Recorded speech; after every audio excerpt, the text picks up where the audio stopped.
Hello, BookTube, and welcome back to the Bankrupt Bookseller. And the next section is the bookseller's cat. I have written that I am all alone in my shop, but these last months I've had a cat for company. A cat is the ideal literary companion. A wife, I am sure, cannot compare except for her disadvantage. A dog is out of the question. It may do at a butcher's.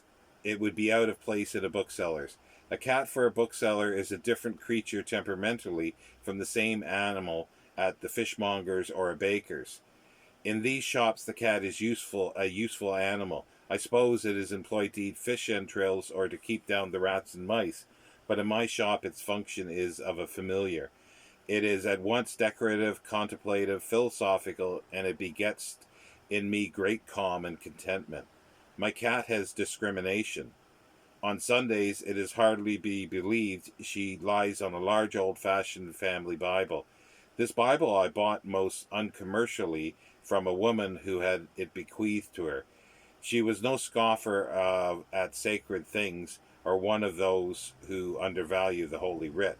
Her lot was different. She was the survivor of a pious family and had heired the family Bible of her parents through her eldest brother, and in turn 4 other Bibles, no less ponderous than the one I bought from her, although the successive deaths of her 2 brothers and 2 sisters. With such a cargo of holy books and a further blessing of many children, she sought to lighten her load of both by commerce with me. She heard, heaven knows what gossip, about my pliable and simple character from the greengrocer, and it was aimed with an introduction from her that she sought me. I bought the heavy tome. It measures a foot by a foot and a half, and is, from a bookseller's view, a real book. No bookshelf would hold it. It is made to lie, I imagine, if no lectern had been made for it on some lace-edged cloth bygone days on top of some high and stately chest of drawers.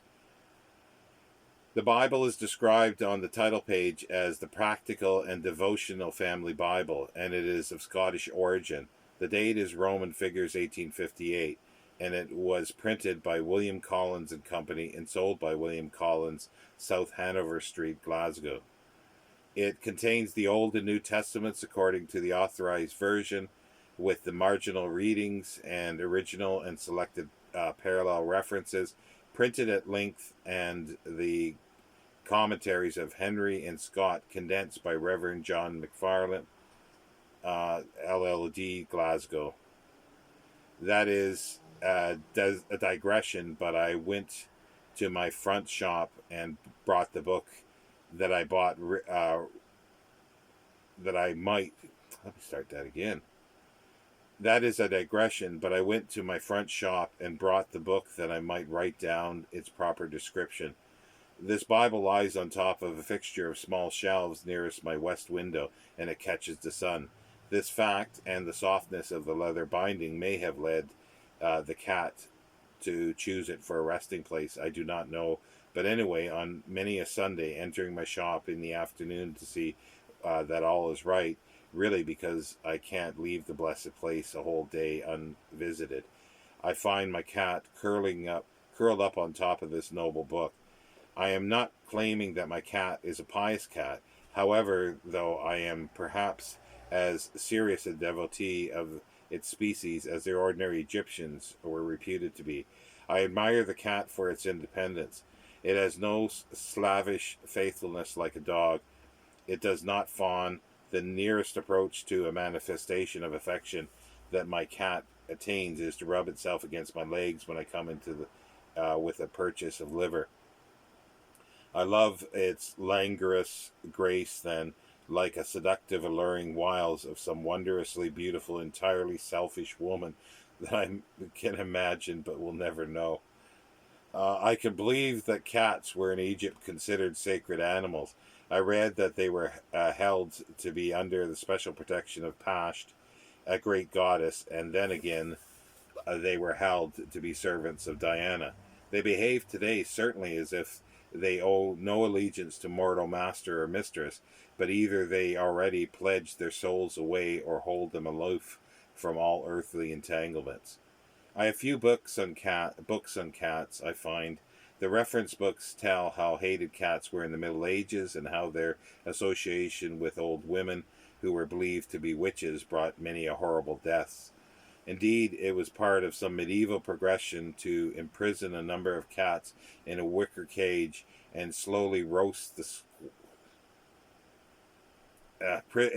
to imprison a number of cats in a wicker cage and slowly roast the squalling crate of misery over a brazier as the mask went through the streets.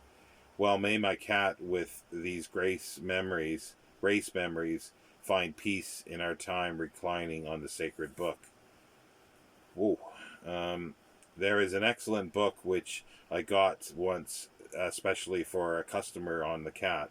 It was Carl Van Vechten, and it is called The Tiger in the House. It is an American book, and I kept it long enough to see that it was a very elaborate compilation of all that was known, imagined, and written about cats. The pictures, some of them anyway, were good, but I have no longer the book by me. Cats have always been favorites and remarkable men. I bow to myself from Richelieu, who... Let me start that again. Cats have always been favorites with remarkable men. I bow to myself from Richelieu, who had many of them always by him, to Dr. Nicola, to me quite as real a character on whose shoulder a cat always sat. I trained mine to do that at meal times, and it is an entertainment to watch her reach out her paw and detain my hand, fork-laden, on its way to my mouth. I rarely can resist a reminder so gentle. I like my cat in all the aspects of her mystical, obscure personality. But now, at this time, she is almost terrible. She is in the throes of passion, and all my efforts are required to keep her from escaping from the shop in some adventurous amour. Well, it is autumn amour happening here. So, well, yeah, an amorous cat. There we go. Let's get back to the story. I play the stern parent and deny her what she hardly knows she is seeking. I seek to compel her containment as mine is compelled by the bookshop we live in, but hers is a straining nature, determined, daring, ready to risk all, and I fear that somehow she will elude me, defeat me, and win her heart's desire on the housetops. And I'll read the next small section called Still Life. Why shouldn't it last forever? Here we are, my cat, my books, my fire, and my table and chair after my midday meal on a Sunday afternoon in October. We are all happy. The sun pours a solid bar of gold across the room, and everything is placid, peaceful, still. Why shouldn't it last forever, like the figures on Keats' Grecian urn? I could be content with this life like this, life that is still life. And we'll end it there this time. It's an interesting, I just wanted to say, it's an interesting style of writing. He uses a lot of dashes, so I try to get the cadence in, I guess, or the rhythm with pauses. But he does other things with brackets that visually, they're actually humorous, but you can't get that across, but it's visually humorous the way he's doing it. Anyway, I'm really loving this reread of this, and it's really gone up in my estimation from my first read. So I thank everybody for indulging me to do this on video. I'll see you next time, BookTube.